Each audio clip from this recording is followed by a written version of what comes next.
Bonjour à tous, c'est le Killer qui vous parle pour une nouvelle review vidéo, aujourd'hui consacrée à un ensemble de jeux Lego Bionicle sorti en 2016. Il s'agira de la référence 111304, Terrac Creature of Earth, ou en français Terrac la créature de la Terre, tout simplement. Comme vous pouvez le voir, la petite boîte a la bannière Bionicle ici avec le masque du grand méchant Makuta sur le côté, et bien sûr Terrac en grand qui bondit sur un des pièges à ce niveau-là. Bien évidemment, et là encore, comme les autres boîtes de créatures, vous aurez en fond le masque doré de Onua, et donc justement Onua, le toit de la Terre, il est ici, comme vous pouvez le voir là encore, à se démener contre d'autres pièges. Au-dessus, on aura le petit symbole d'Onua, justement, ici, voilà, et celui-là, je crois que c'est celui d'Ekimus, si je ne dis pas de bêtises, tout du moins le masque, vous pouvez penser. Et l'arrière, donc, qui vous montre rapidement le fait que le Toa et la créature peuvent, entre guillemets, se fusionner, ou peuvent fusionner, devrais-je dire, à l'aide d'une simple accroche, mais on verra ça avec la review de Onua dans quelques temps. Et donc après, pour le reste, vous avez les petits mécanismes, bien sûr, dont on reparlera dans la vidéo en elle-même.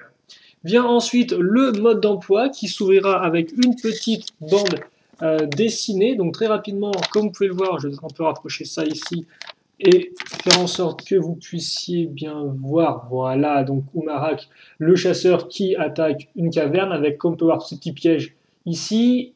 Hop là, trouve le masque, je mets le masque, on fusionne et on casse la tronche à Omarak. À chaque fois, c'est les mêmes dessins qui sont repris, mais souvent le fond qui est changé, donc bon, c'est pas non plus une œuvre grandement artistique.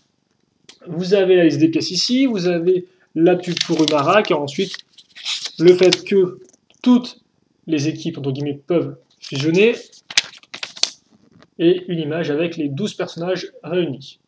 Ici et ici. Voilà. Et la gamme. Et donc, une fois que c'est fait, eh bien, on va pouvoir passer à ce qui est sélection de pièces, donc à savoir les nouvelles pièces pour cette année 2016 et aussi les nouvelles colorations. Et on va commencer justement avec ces dernières, donc les pièces déjà existantes, mais qui ont de nouvelles couleurs. Et en tout, il y en a 3 si je ne dis pas de bêtises. Oui, effectivement, c'est ça. Et la première, eh bien, c'est une griffe, comme vous pouvez le voir, ou une dent, en fait, ça dépend comment vous l'utilisez, en trans pourpre. Donc, comme ceci. Voilà.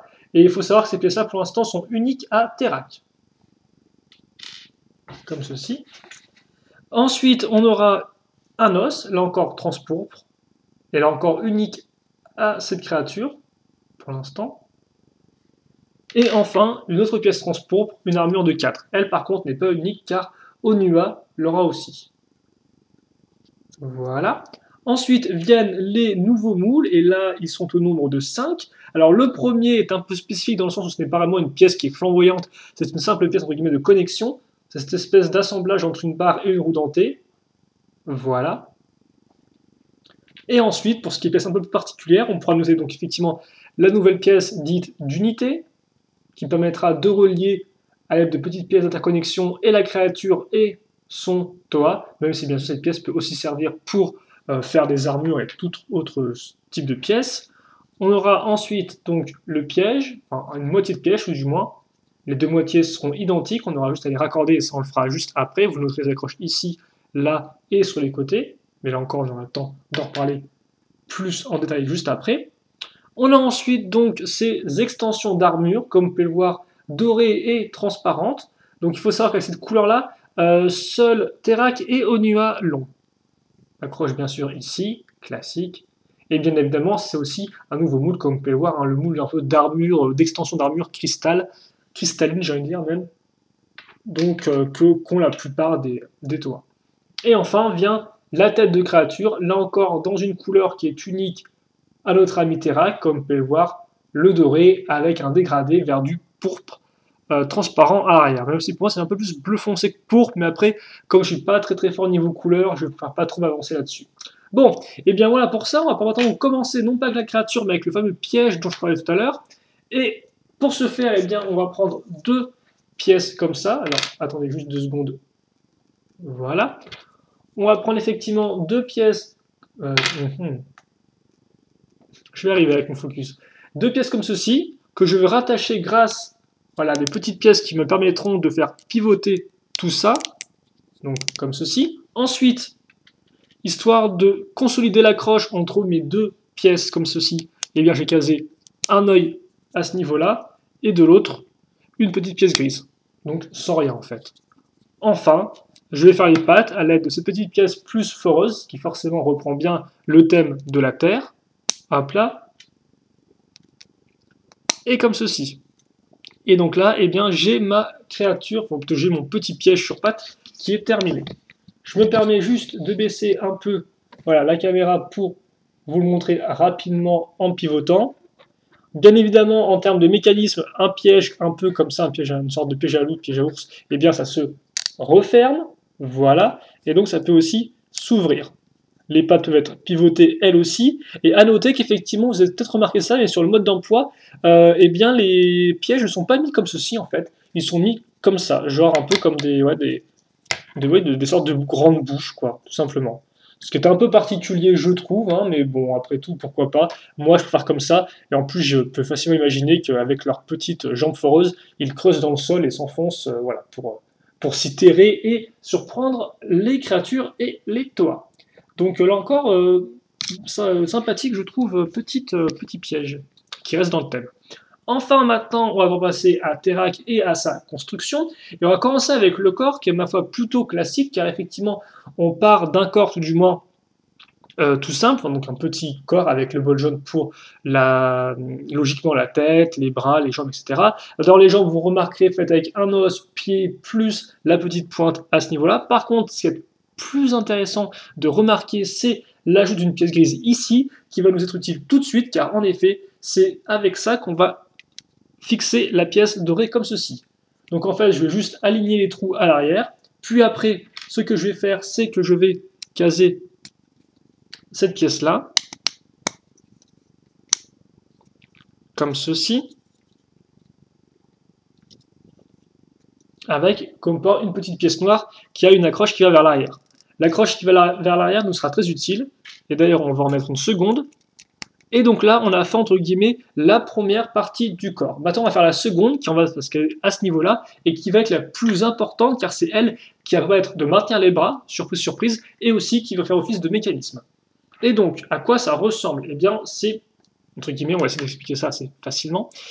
On va prendre donc cet assemblage-là, comme vous pouvez le voir, avec petite barre ici et là. Puis, on va en faire deux, des assemblages comme ça, et on va caser entre les deux une barre de 5 avec un écrou, comme on peut voir au milieu, et sur les côtés, des pièces comme ceci, qui nous serviront pour accrocher les bras un peu plus tard.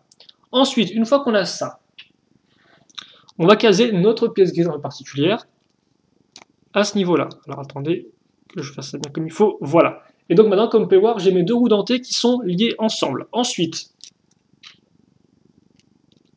je vais faire ça comme ça, et fixer ça ici. Voilà. Puis, je mets une autre pièce comme ceci, qui nous permettra en fait de relier cette partie-là à la partie du corps qu'on a déjà réalisée. Enfin, je case cette pièce-là, et puis après, je mets ça. Voilà, comme ceci. Et donc là, comme vous pouvez le voir, j'ai créé un mécanisme. J'ai mes deux roues dentées qui bougent, et quand celle-ci bouge, forcément, elle entraîne avec elle la barre, sur laquelle elle est accrochée, et donc ça va entraîner la pièce ici qui va servir à raccrocher les bras. 2 secondes juste que je vérifie un petit truc sur le mode d'emploi, parce que des fois, il m'arrive de faire des erreurs, donc je préfère être sûr, et effectivement, voilà, j'ai fait une petite erreur, c'est ce que je pensais, c'est que la barre ici, elle va vers l'intérieur, voilà, vous m'excuserez pour ceci, on va juste mettre ça comme ça, et donc maintenant, j'aurai juste aussi un autre petit truc pour juste après, comme ça je n'aurai pas à regarder le mode d'emploi à nouveau. Voilà, ok, on est bon. Excusez-moi. Donc, une fois qu'on a ça, eh bien, on va pouvoir accrocher nos bras. Alors, nos bras, très simple. Donc, on a la petite pièce ici. On a ensuite cette pièce avec le bol jaune, l'os à ce niveau-là, et enfin, la grosse patoune plus 3 griffes. Là-dessus, on raccroche l'armure ici, puis l'extension d'armure avec les cristaux, on la met directement sur la grosse patoune, ici. Ça, enfin, on le case comme ceci. On fait bien sûr ça x 2. Vous noterez que les bols jaunes vont vers le haut et non pas vers le bas. Et une fois donc qu'on a fait cette espèce de gros module, hein, eh bien on va le raccorder, comme je disais précédemment, à ceci. Voilà. Donc je ne sais pas si vous avez bien pu voir ou pas. Excusez-moi, je le refais. Les accroches ici, on a les trous là, et on met ça comme ceci. Ok.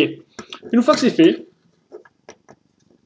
je n'ai plus qu'à assembler la tête avec donc un os pour le cou, comme ceci, et puis enfin, deux dernières pièces, les petites pièces de pointe, violet transparentes. On a ça, on le raccroche ici, et là, donc, on a notre Terac qui est terminé. Alors, je vais juste essayer de le poser un peu, donc excusez-moi si je prends le temps de faire les choses bien.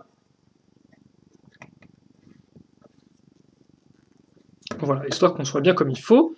Et donc, une fois que ça c'est fait, eh bien, on va pouvoir faire un petit turnaround pour parler d'abord des dimensions, puis après, bien évidemment, on va aussi parler ensemble des articulations du modèle, donc ce qu'il peut un peu faire en termes de mouvement.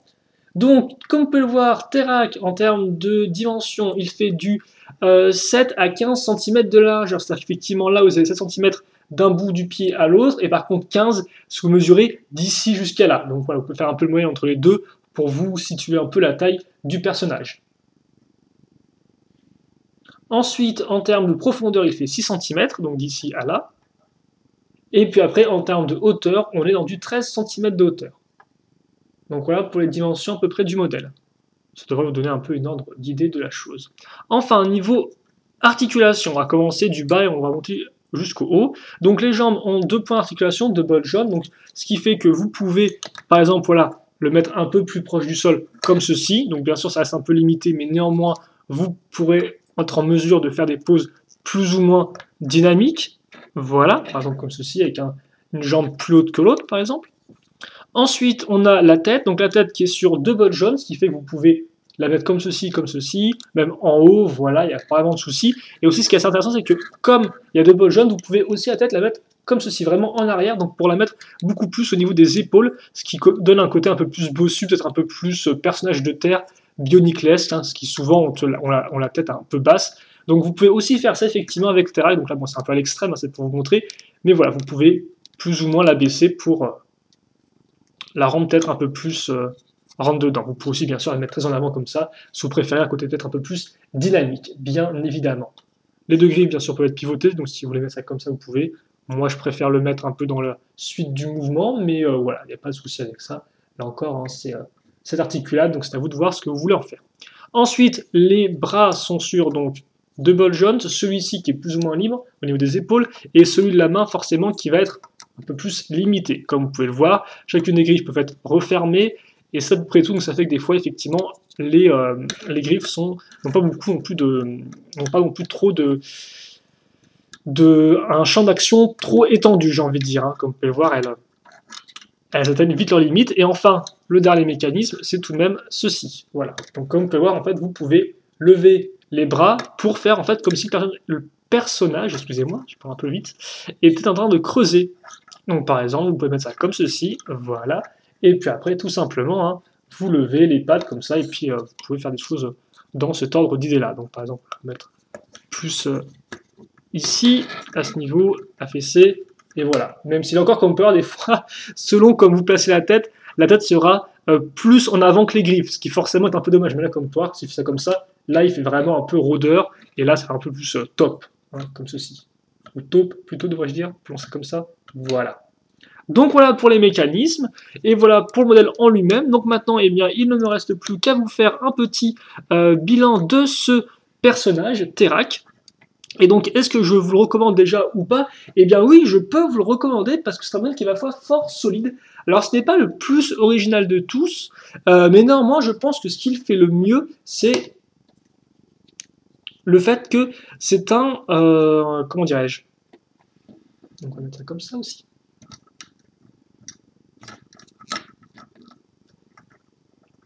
C'est vraiment, entre guillemets, une très bonne représentation d'un personnage de terre bionique, je trouve. Donc en fait, il a tous les éléments qui font bien et on se dit, eh bien lui, voilà, c'est un modèle de terre, de l'élément de terre, et ça fonctionne très bien. Alors à quoi on peut voir ça? Déjà, vous avez le schéma de couleur, forcément du noir, ça fonctionne bien, mais en plus avec le doré, ça donne un côté un peu plus classios, un peu classios, ce n'est pas du tout classe comme mot, un côté un peu plus sobre, je trouve, et en plus, vous avez effectivement le pourpre transparent qui rend vraiment bien comme couleur, donc on a vraiment trois couleurs qui vont mais très bien l'ensemble, donc ça déjà c'est une bonne chose en termes de schéma de couleurs, il n'y a aucun souci à ce niveau-là, c'est sobre et ça rappelle le côté de terre, donc voilà, ça redynamise d'ailleurs même un peu les modèles de terre, je trouve, donc c'est vraiment une bonne chose. Ensuite, niveau forme, et bien forcément, en termes de forme pure, il a cette esthétique de terre, comme je disais, le côté un peu bossu, le côté petite jambe alors qu'il a des bras vraiment massifs, énormes, avec des griffes qui ressortent bien,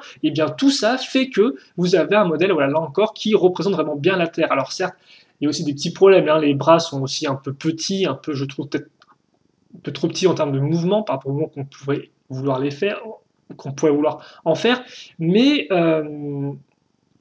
il en reste que, voilà, vous avez effectivement ce côté petite jambe, gros bras, tête un peu plus à l'intérieur, côté un peu plus bossu, et donc tout ça fait qu'on a vraiment un joli modèle qui a vraiment ce côté un peu rentre-dedans, un peu compact, un peu boule d'énergie qui s'apprête à s'élancer pour creuser de la terre, et ça fonctionne vraiment bien. Voilà.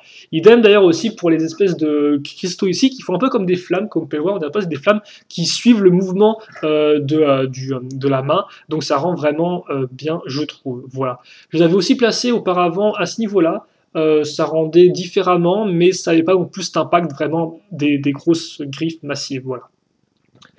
Ensuite, niveau construction, nous avons une construction plutôt intéressante comme Power qui reprend aussi bien du système de construction classique, à savoir ball joint, os, et puis, entre guillemets, c'est tout, et aussi bien évidemment du bionicle avec le petit mécanisme à l'arrière. Voilà, ça c'est une bonne chose, je trouve. Le mécanisme, comme j'ai dit, comme des fois j'ai un peu l'impression que les bras sont un peu trop courts, c'est un peu particulier, il faut aimer, mais ça c'est quand même une bonne idée qu'il encore s'enclenche, entre guillemets, s'emboîte dans le thème de la Terre.